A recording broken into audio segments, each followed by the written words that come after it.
Welcome to Not Milk Never Milk. Subscribe if you're lactose intolerant. You start by confirming you have host privileges or permission, because spectator controls require host access. Once confirmed, open the in-game menu, ESC on PC, Options on console, and go straight to the Gameplay or Matchmaking tab.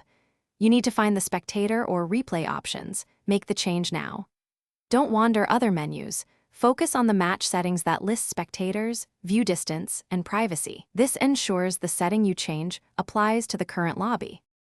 Once you're in the match settings, locate the Allow Spectators toggle and switch it off. This is the primary control. Then adjust lobby privacy to friends or private so no new observers join mid-game. If you still see viewers, disable replays and any share screen or live broadcast options, because those routes can bypass spectator toggles. Make sure to save or apply changes before exiting, otherwise Fortnite may revert. If you're in a custom match, double-check tournament or event overrides. To finalize, save the settings and restart the lobby so the spectator block takes effect for everyone. Once done, verify platform-level stream and privacy settings. Consoles and accounts sometimes allow streaming that bypasses game toggles.